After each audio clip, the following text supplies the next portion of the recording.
All right. In three, two, one. Hello, and welcome to Know the Score. I'm your host, Don Delarente, and I'm joined this week by the Libra icon, Dwayne. What's going on, Dwayne? Hey, y'all, just traveling, but good to be here as always. All right, man. Be safe out there on those streets. And this week, we are joined by our special guest. You can find them on Twitter at Dr. underscore Doe Stacks. That's STAX. It's our man Peter. What's going on, Pete? How you doing out there? Good, man. We're good, man. Welcome to Know the Score. First time guest. Glad you could join us this morning. Thank you for having me. Oh man, we're glad you could make it. So we're gonna get right into it. Let everybody know that this is a CSPN production. You can find us at cspn.us. You can also find us on Google Play, SoundCloud, iTunes, and Stitcher Radio. Follow the show on Twitter at KTS Pod. You can follow me at Don Delarente. And of course, like I said, you can follow Dwayne at the Libra Icon. So guys, the NBA trade deadline came and it went. Leading up to the deadline, it seemed like it was going to be slow news day. And then all of a sudden, GM LeBron happened, and the whole landscape of the Eastern Conference changed in a matter of about 4 hours. So we'll start with the first bit of news that came down the pike as we got the Cavs trade Isaiah Thomas, Channing Frye, and their 2008 first round pick to the Lakers for Larry Nance and Jordan Clarkson. So we'll let our guest Peter start first. Pete, what do you think about the Cavs? I mean, this was a wild 24 hours as LeBron hit a game winner against the Timberwolves. There were some isolation shots of him, basically shutting out Isaiah Thomas during one sequence there where he was wide open and LeBron was dribbling against three men.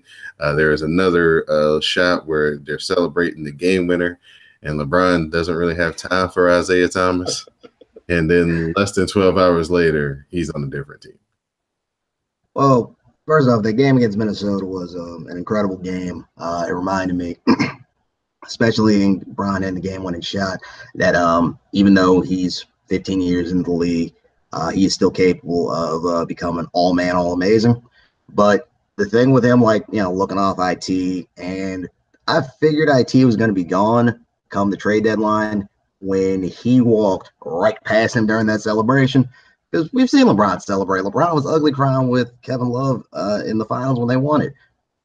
In terms of getting IT off the roster, I've been a very loud critic to most of my friends about Isaiah Thomas, especially given the number of Cavs fans who, on one hand, thought it was hilarious when LeBron dunked on Isaiah Thomas, dragging him up the rim like a dad in the driveway last year in the Eastern Conference Finals, who then this year were amazed, like, how'd the defense get worse? So I'm glad that at the bare minimum, we now have a point guard who is over 6 feet tall. All right. Now, what do you think about the addition of Larry Nance? Do you think that he can help in any way? He's an athletic power forward, but not really a shooter. And that tends to be the type of guy you need to play with LeBron to really make it happen. See, I think he can fit in. I do think that there will be. I think that the adjustment period will be somewhat pronounced. But I think that he might be able to adapt quicker due to his youth. I'm happy as his athleticism. That athleticism probably will need to be kicked through a round peg, kicked through a square hole so that he can help on defense. Because literally, as I said, one of the Cavs have not played defense since LeBron came back.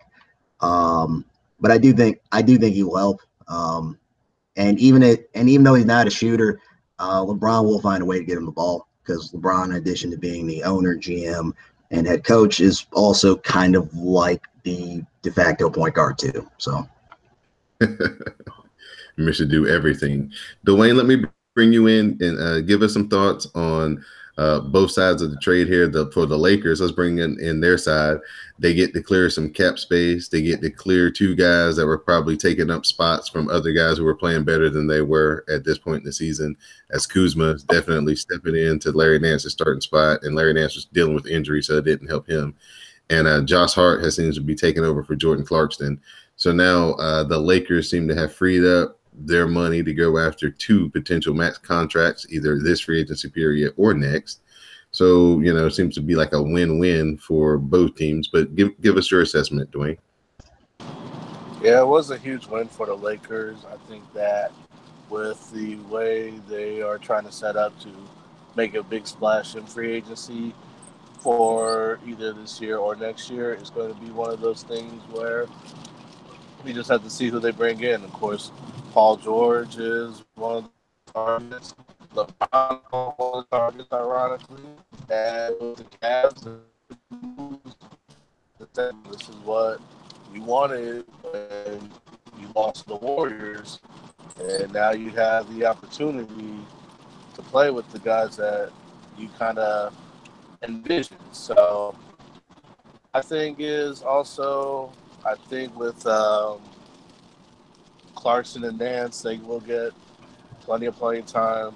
It was kind of interesting to see Isaiah Thomas say he wasn't going to come off the bench, but he ended up coming off the bench anyways, and he dropped 22 against the Mavericks in his debut. So it's kind of interesting to see what they'll do with that situation. But my whole thing, at the end of the day, it's a win-win for both teams. If anything, with the Larry Nance, his dad played for the Cavs for 6 years, so kind of like 2 generations of Nance back in Cleveland who know how to attack the rim and abuse the rim as well. So I might see some highlight reels, might give some fans some nostalgia. But the Cavs were old. They were not running with other teams like the Warriors and the Rockets, and even at a certain extent the Celtics, even though the Celtics don't play that kind of basketball. But it gives them the chance to be more athletic at the end of the day. All right. Now, LeBron was just getting started in his wheeling and dealing, as it also came down that he sent Dwayne Wade back to Miami for a second-round pick. So I guess Gabrielle was like, we got to do something. Chicago was one thing. That was your home. Didn't work out because of Rondo. But then we come to, up here in Cleveland with LeBron, and it's still not working out. We can be in Miami and be bad. So Dwayne Wade back to Miami. Miami's kind of in the bottom of the Eastern Conference. They're kind of getting their players healthy. Can they make a run and sneak back in the playoffs? Peter, what are your thoughts about D-Wade going back to Miami and helping them trying to secure a playoff run? D-Wade going back to Miami is a classic case of most people from the Midwest who go to Florida because due to whatever degenerative joint conditions they have with age, they need to go somewhere warmer. Because the cold's terrible on arthritis, and since D-Wade has almost no cartilage left in his body, this trade is almost purely so that D-Wade can go back to Miami and retire with the Heat. He's a legend down there, and the only reason he really went to Chicago in the first place is because Pat Riley wasn't going to give him this money. In terms of him helping the Heat make the playoff run, I mean, we've seen what D-Wade was about up in Cleveland, and like there would be them flashes of like the D-Wade of old were very, very fleeting. And I mean, he looked comparably better, but when you're on a team with Derrick Rose, whose body is even worse shape, and then Isaiah Thomas, who is only 5'7", with one good hip, I don't think D-Wade's going to help Miami get into the playoffs. I think this is just really a ceremonial thing and just doing a solid for a friend to put him in a position to be able to retire with his own team. All right. And GM LeBron wasn't done, as he had one more deal up his sleeve, as he got George Hill and Rodney Hood in a 3-team deal. The Cavs parted ways with Iman Shumpert, Jay Crowder, and Derrick Rose in the process. So Dwayne, bring you in on this trade. We get George Hill, a guy that LeBron probably respects from their wars back in the, Indiana Pacers and Cleveland in the Eastern Conference Finals a couple of years back to back. Rodney Hood, a young guy who's been battling injury, but he can fill it up when he does play. Nice mid-range, jump shot. Very creative with the ball, can get his own shot.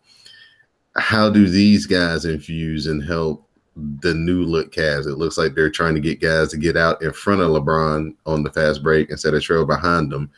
Does this help out with that? And does George Hill have enough respect from LeBron where he could take away some of those point guard duties? Absolutely. And I think when you look at it, as like I alluded to earlier, this was a situation where the Rockets ran the Cavs out their own building. And that was the catalyst for this trade, and it just made everybody realize that, hey, this is not going to work with this current roster. So George Hill does have the ability to take that point guard relief for LeBron. He also has the ability to take over a game once in the blue moon when he needs to. And then also you look at Rodney Hood, as long as he's not slapping phones out of people's hands, he should be able to be one of those guys who can definitely get that stat sheet filled up, play very hard, and when he's healthy and he is on a shooting rampage, watch out. And, as for, the Wade, kind of did want to touch on the Wade trade as well, was pretty much a solid for, LeBron to send his pal back home where he didn't want to leave in the first place. Just like Pico alluded to, Pat Riley didn't want to pay him, for a diminishing body, disintegrating body. So just for him to go ahead and go back home and, it's a lot of cap relief and a lighter on the Heat's wallets is going to be a good thing for everybody all around. And even though Miami's at the bottom of the conference, they're only 2 games out from Washington for that 4th spot in the East, and only 3 games out of Cleveland for the 3rd spot. So they're really not that far off from being at the top of in the top 3 in the East. So they are one of the teams to watch out for in making moves towards the top of the conference. All right, Peter, I'll bring you in on the George Hill and Rodney Hood acquisitions for the Cavs.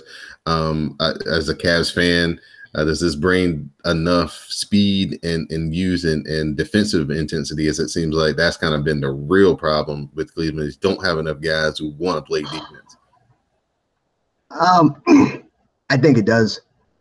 It's the recurring problem with the Cavs since, and I would honestly say this issue goes all the way back to when they drafted Wiggins and he was touted as, oh, he's a defensive wing, useful if you needed to, I don't know, chase around little dudes who shoot a lot. And since that trade, the Cavs have gotten, because one of the things that I was a long proponent of was that, yeah, we should keep Wiggins because who's going to play defense? The response from many Cavs fans would be, well, LeBron can do that. And we've seen how that's played out. At the peak of this team, at the peak of LeBron's second tenure in Cleveland, our defensive stalwarts were what? Shump, JR, and they're both old. So I do believe that this does bring enough youth back to, I would say, and this might just be enough of a hot take, they can get back to the Eastern Conference Finals with this youth. Because at the very least, it means it does take a lot of pressure off LeBron, because although he can do incredible things, we can't be looking at him every night to be like, yeah, no, you just got to go out there and get a quadruple double and with like 20 blocks and 30 steals or something. So this does bring a needed amount of youth and athleticism back to the Cavs. And I think that as a team, they will benefit from this. There will obviously be the dysfunction of trying to fit back in because LeBron's difficult to play with. But yeah, I think this helps them a great deal. All right, we'll shift the focus over to the New York Knicks, as they had a nightmarish week as Kristaps Porzingis goes down with a torn ACL. He is out for the season. The Knicks were kind of in the bottom of that Eastern Conference, kind of teetering whether they should go for it or if they should, just prepare for next year free agency. Well, we pretty much know what's going to be now with Porzingis getting hurt.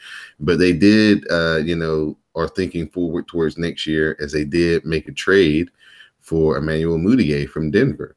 So, Dwayne, I'll bring you in here. They drafted Frank. I'm not going to say his last name, but we all know Frank from overseas to kind of be their point guard this year.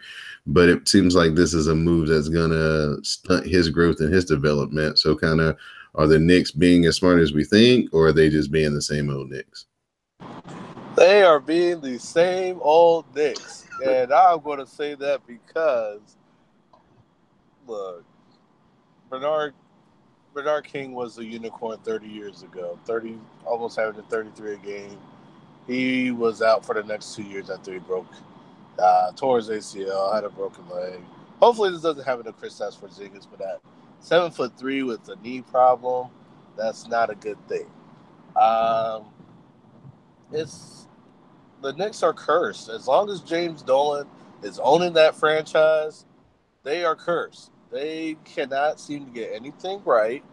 They traded 4 starters when Carmelo came to town, which they could have probably been amongst the elite in the East had they not done that.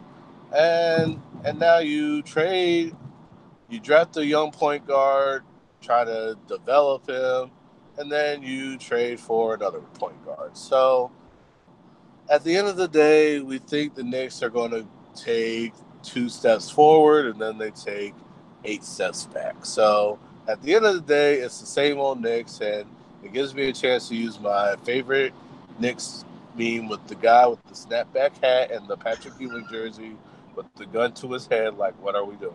So at the end of the day, it's the same old Knicks. Peter, your thoughts on the trade for Emmanuel Mudiay and, Kristaps Porzingis' future? Like Dwayne said, big guys and knee injuries. And if knees and feet are the 2 things you don't want your big guys to be suffering from. So kind of the future of the Knicks and what this trade does for them going forward.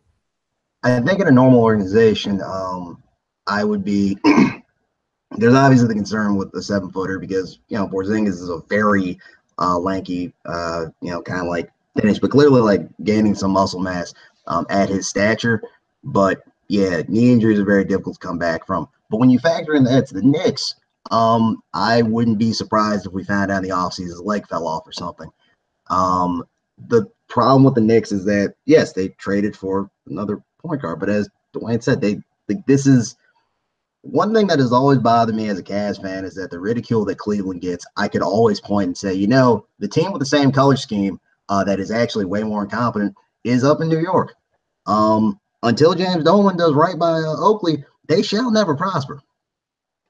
I mean, Agreed. It doesn't help either that by being in New York, they have the perpetual New York media machine that has somehow brought into everyone's head, this is supposed to be a premier franchise in the NBA, when in about the last 25 years would say, you're close, but you're not going to be there. And it's between having an incompetent owner, between bringing in Phil Jackson to basically talk trash about players and then trade them for way less than they're worth. They're a terribly run franchise. And I say that as somebody who has Comic Sans Dan as an owner. Exactly. And then also when you factor in since 2001, they've only won 1 playoff series. You have Joakim Noah, who's in exile, similar to Stephon Marbury being in exile 10 years earlier. Then you got Isaiah Thomas, who was fired, had a lawsuit that got brought back. And the only person that has any kind of sense to get out of the Garden was Charles Oakley. Even though he was forced out, he had enough sense to get out. So, yeah, that's the New York Knicks. And it's amazing because the New York Rangers are owned by James Dolan. But even though they're struggling this season, they're a far better ran franchise than the New York Knicks under the same ownership, which highly baffles me. I knew the Knicks were in trouble back in the day when Donnie Walsh couldn't even get those guys decent and get them in the right direction. It's like, this is the dude that's like every place he's been, he's done pretty good.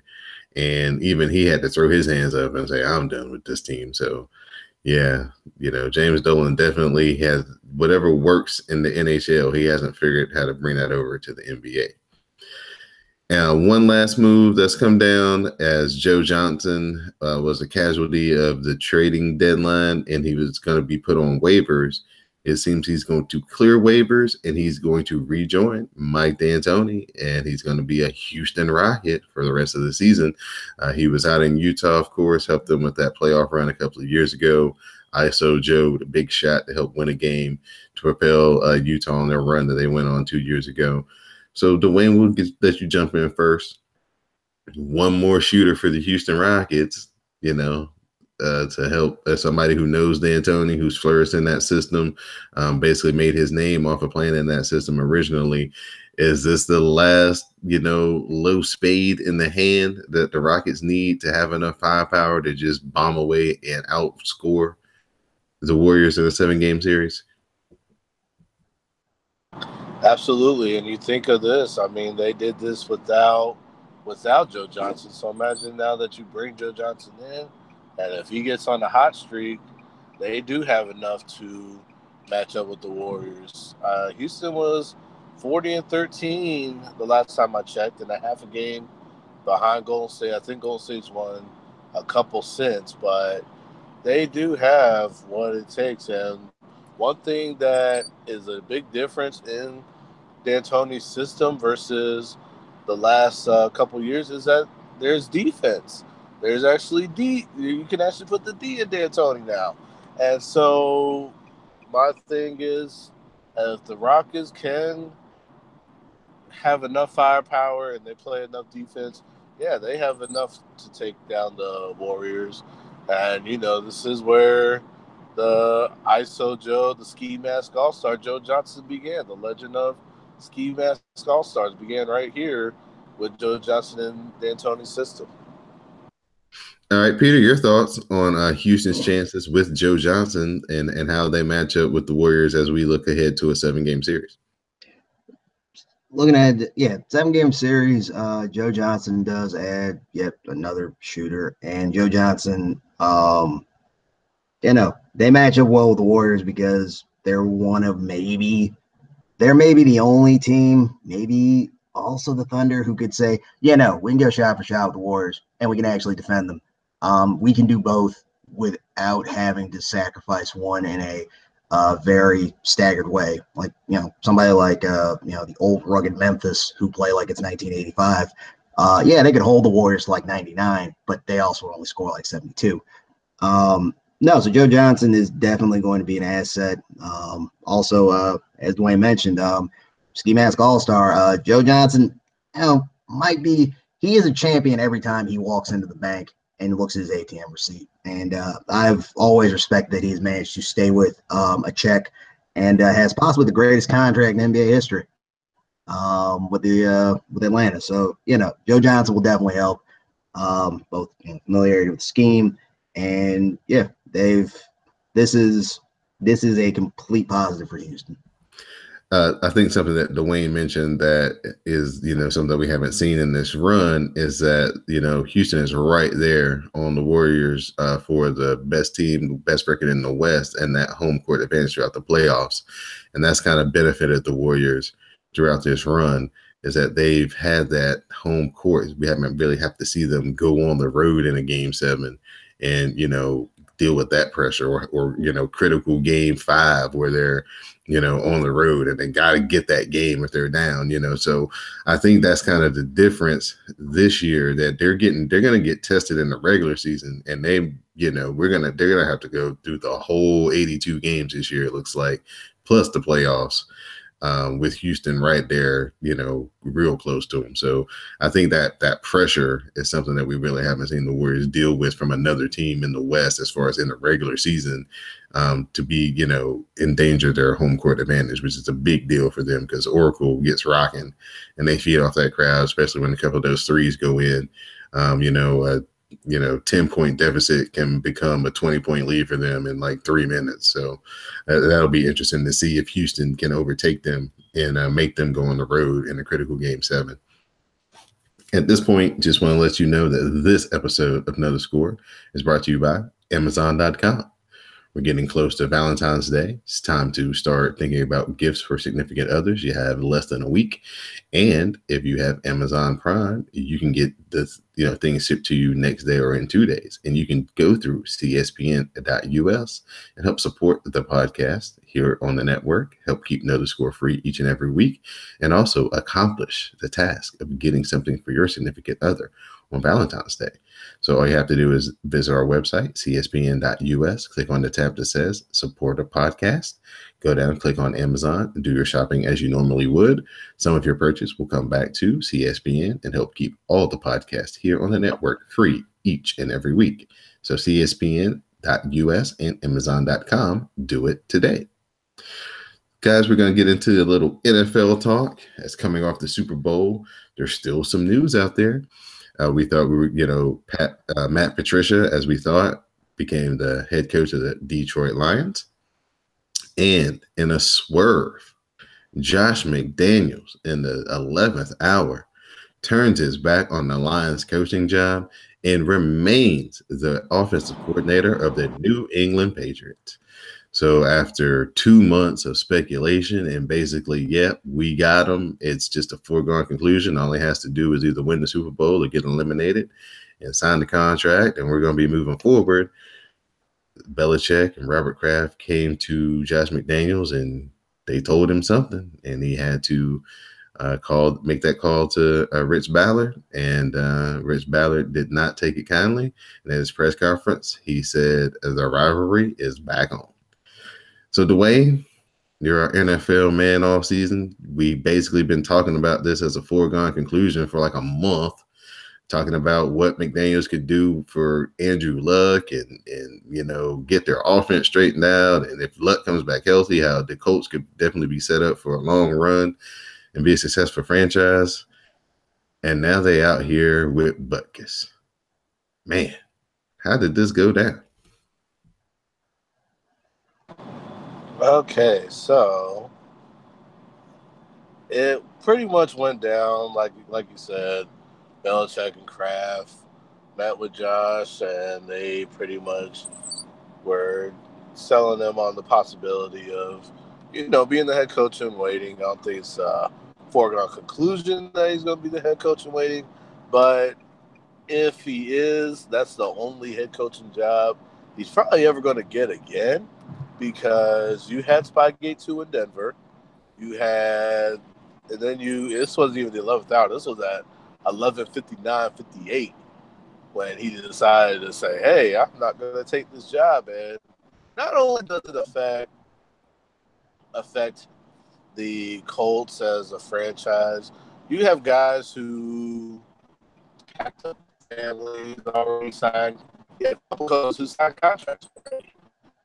Defensive coordinator and defensive line coach who packed up their families, moved to Indianapolis, and then at the midnight hour, you decide, hey, I'm not taking the job. So that's really disrespectful, unprofessional. I get that he does have a family of his own, and he did factor that in his decision. I understand that, but you now leave Chris Ballard and the Colts in cold because it's hard to get a head coach at this point because everybody's locked in the deals. And the guys that they wanted, Matt Nagy, who went to the Bears, Steve Wilkes went to the Cardinals. You had a few other guys that they had their eyes on take other jobs. And now you're looking at this franchise who used to be a proud franchise, pretty much unstable. So I would say at this point, look at Leslie Frazier possibly being head coach. He is a Dungy disciple.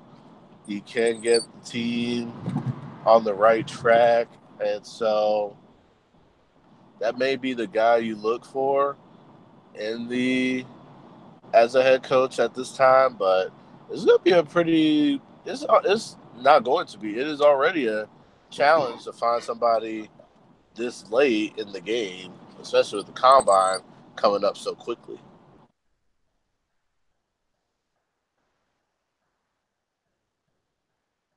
Peter, I'll get you in on this point on how Josh McDaniels handled himself. It looks like the Patriots, like Dwayne said, gave him some promises. Looks like he's going to be more involved in, drafting and offensive player personnel and things like that. It's obvious that they're going to probably be going after a quarterback in this draft to kind of be the successor to Tom Brady. And looks like that McDaniels is going to have a big role in picking that guy and grooming him. So, like Dwayne said, that, Josh McDaniels is, basically paying himself into a corner where it's going to be New England or bust from here on out if he wants to remain a coach. Yeah, Josh McDaniels has found a way to do something that I didn't actually think would be possible, which is burn, I think, his 32nd bridge in the NFL. It's wildly unprofessional, and in terms of New England, I can the only thing I could see that would keep him wanting to stay in New England would be, as you said, more control of the personnel and being the successor to Belichick's throne. Although I also don't think that that's something that necessarily is in writing. And Belichick strikes me as on like that Bear Bryant curve where, to borrow a phrase I heard, if the shark stops swimming, it dies.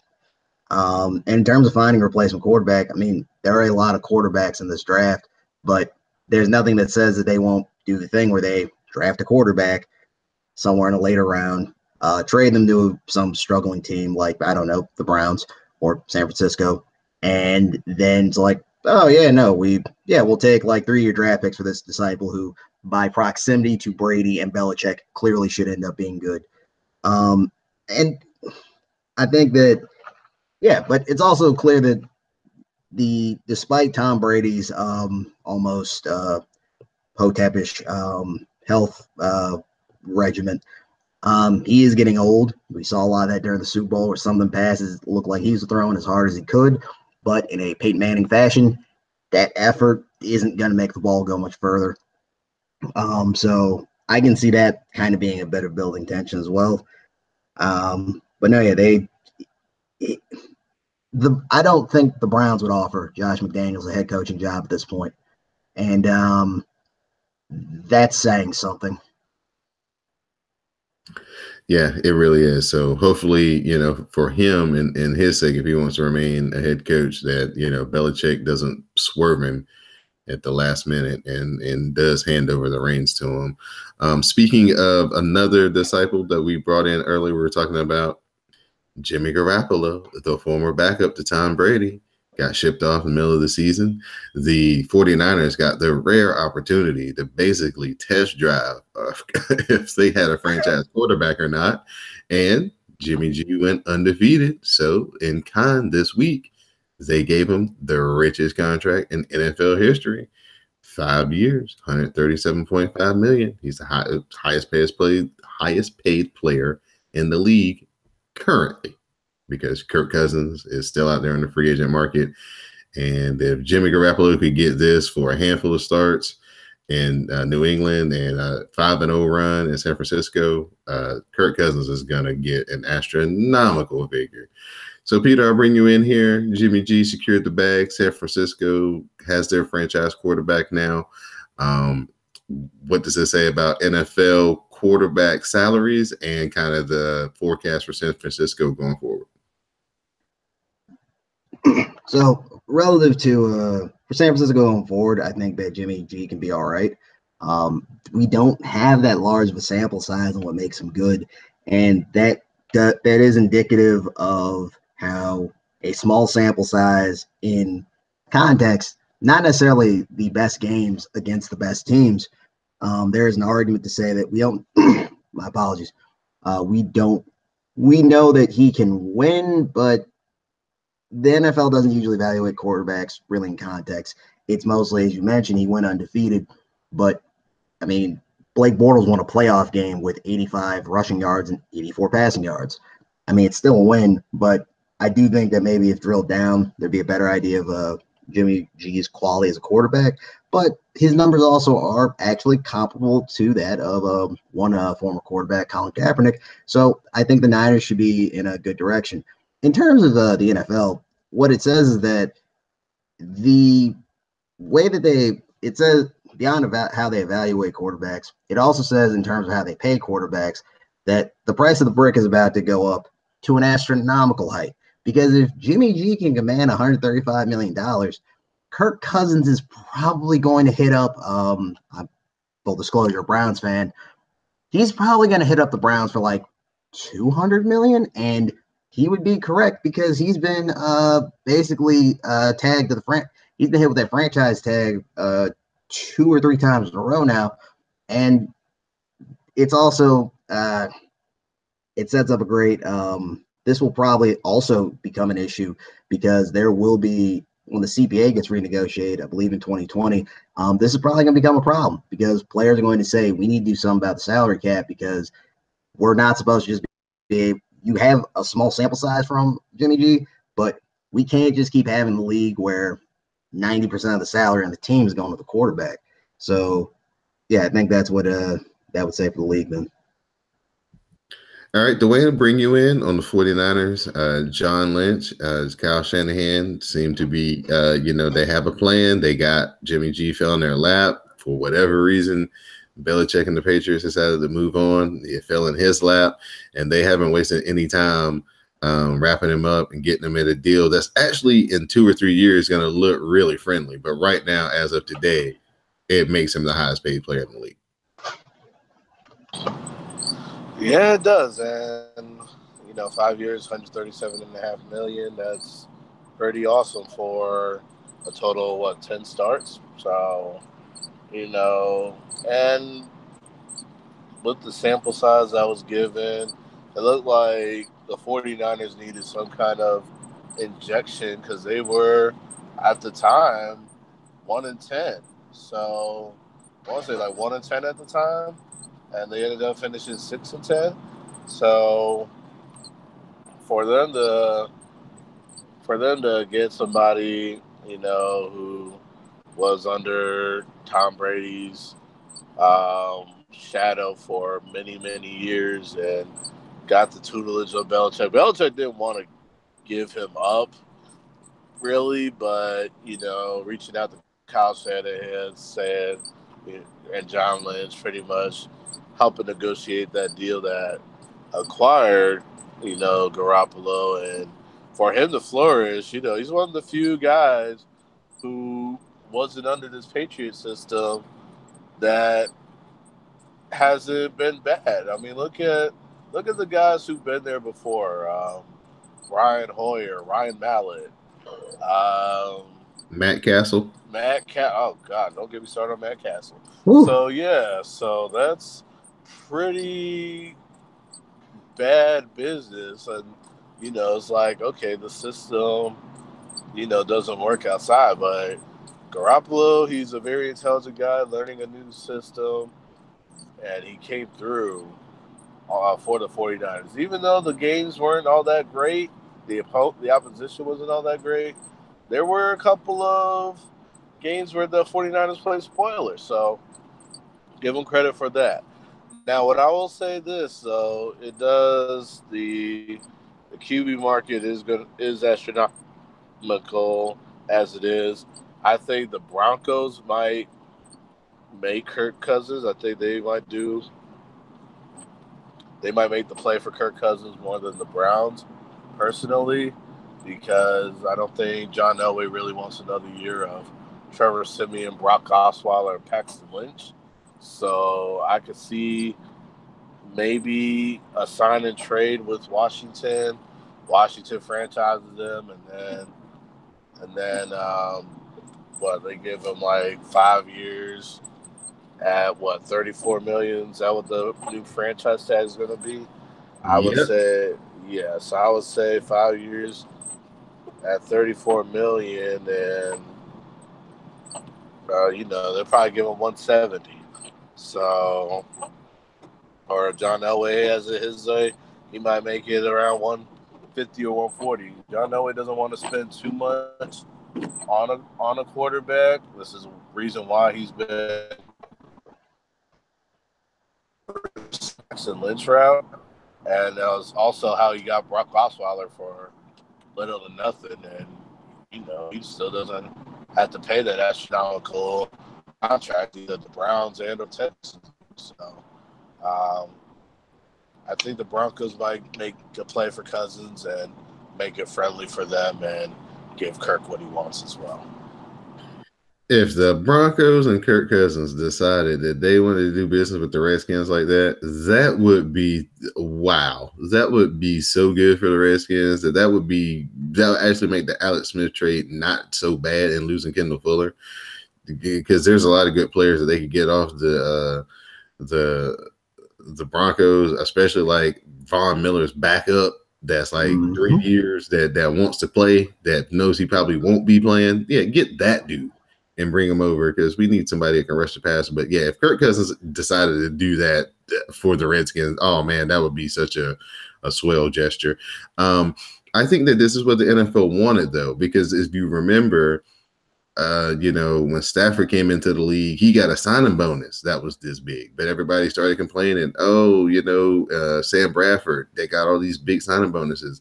Oh no, these guys are coming into the league and they're making this huge amount of money. They haven't proven themselves. We need to do something with the pay structure. So when they had the last labor thing, that was a big sticking point, is they wanted to get the veteran quarterbacks their money. Well, okay, here we go. The veteran quarterbacks are getting their money because, the rookies are now, not getting those huge numbers. They're having to prove themselves and get to this free agency period so they can cash out. So it's just a business that the NFL wanted, and now it's just playing out that the quarterbacking isn't as good as it was 15 years ago. So now they're paying guys that people are looking at as average to, second tier, third tier quarterbacks. They're just paying them what the market demands, because every time somebody gets paid, the market goes up. Derek Carr got paid, market went up. Jimmy Garoppolo just got paid, market went up.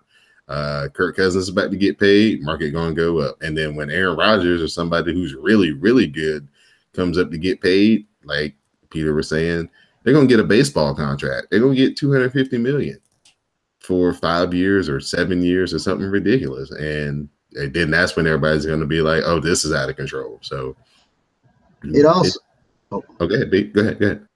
It also doesn't help things that in terms of when you say veteran quarterback, being a bench rider who maybe plays a couple of games, gets in, looks terrible, and then rides the bench into obscurity, that also leads those are the veterans who are getting paid the most money. Right now, I mean, clearly this is meant with the intention of like, if you have someone like the immortal Drew Brees, who's likely going to play forever. Yes, he'll be able to get his money, but you then end up with somebody like a Mike Glennon, who is a NFL veteran quarterback. You have Chase Daniel, who is a veteran NFL quarterback who I believe made $8 million last year. You end up with, the number of times on Sunday I have hit the Steve Harvey eyes at hearing the name of a quarterback who I was like, man, he was really good in college, but I knew he wasn't going to make it in the pros. Only to look up and be like, wait, he's still there? How? And he makes how much? So, yeah, and it also doesn't, and kind of going back to the thing with the Patriots, one thing that I do think, not so much on the Patriots, but more so reflecting on the rest of the league, is that at some point the rest of the league needs to break the habit of I think always believing in backups coming, that you're not going to like take a piece of the Patriots and then suddenly grow it and organically become the Patriots. I think that Jimmy G being good, if Jimmy G is good, that pattern will never break, because people will be like, it worked once. I mean, it failed, dozens of other times, as both of y'all mentioned. And also, people got to stop hiring Patriots assistants, because if you look at how that tree goes, that's the tree that produces nothing but crab apples. And it's a strong, healthy tree. And every crop to come off of it is like, it turned to sawdust. So Scott Pioli in Kansas City.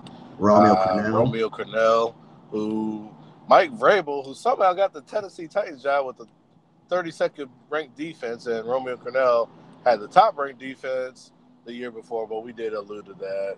Injuries and everything happened, but Mike Vrabel somehow got the job, but that's none of my business, though. Charlie Weiss was able to fleece 3 colleges for money for multiple years because I think he yelled at Tom Brady once. Yep, and poor Kansas football has suffered ever since. Well, now that they have what's-his-face starting at quarterback, they'll probably just be so amazed to see like what a fade looks like. They won't be too bothered. Well, that's our NFL talk for this week, as the season is going to kind of go into a little dormant period, but the combine is on the way and free agency. So give it a couple of weeks and the NFL will be right back in your focus. They really have figured out a way to keep themselves relevant throughout the spring and the summer with, you have this combine, a free agency period. That's a little block. And then you have another little break. Then you get the draft and the OTA, the mini camps or whatever for the rookies. Then you get another little break. And then it's time for training camp. And then everybody gets talking about preseason and all that again. So, NFL definitely be making sure to. Oh, yeah, schedule release as well. So, yeah, they definitely and this year with Adam Silver kind of being in the NBA, they kind of adopted that same kind of thing this year where their free agency period was crazy. And then the draft and then, their schedule release. So the NBA is kind of taking a little bit of their page to try to keep themselves relevant when they go out in the summer as well. So at this point in the show, I'm going to open it up to both Peter and Dwayne for their final thoughts. They can express, talk about a topic that we did not cover here today, or you just give shout outs and thank yous. So we'll start with our guest, Peter. Shout outs, thank yous, or a topic that you want to speak on that we didn't cover today? I would say in terms of topic I want to cover, I got the ADHD, so I can't think of nothing. But I guess in terms of shout outs, I want to shout out the homie. I found y'all through a very long list of different podcasts through the Black Eye Tips. So I want to shout out Rod and Karen, and shout out also all the various sports people who I enjoy following, such as Justin, who y'all had on here before. The homie Jeremy, Casey Stork, a couple other folks. And I'd like to thank you very much for having me on today. Oh, man, we appreciate you being able to join us today, man. I'm going to jump in and say my final thought right quick, as Tobacco Road Rivalry Week went pretty well for the North Carolina Tar Heels. They played Duke on a Thursday night at the Dean Smith Center. Duke, with the highly touted freshman class, got its taste of the rivalry for the first time, and the experience won out as Carolina, with a great run in the second half, overcame their lack of shooting in the second part of the second half and held on to beat Duke 82-78. And then 2 days later, they traveled over to Raleigh and got some revenge against the NC State Wolfpack, as Luke May, 27 points in the second half, able to lift Carolina up from a deficit, and they beat NC State as well. So very successful weekend for the Tar Heels and Roy Williams, and looks like they're getting back on track just in time for the NCAA tournament and this final stretch heading into the ACC tournament and everything that. So good luck to the Tar Heels moving forward. And Dwayne, I'll give it to you at this point for your final thoughts and thank yous. Yeah, I'm sorry about that. I hit a tunnel, so. But my final thought has to go to the Big 12 basketball race. I want to say that it is very, very tight. And a lot of teams that, it's really Kansas versus the field. And for the first time as a Kansas fan in a very long time, I have to say that the streak is in jeopardy.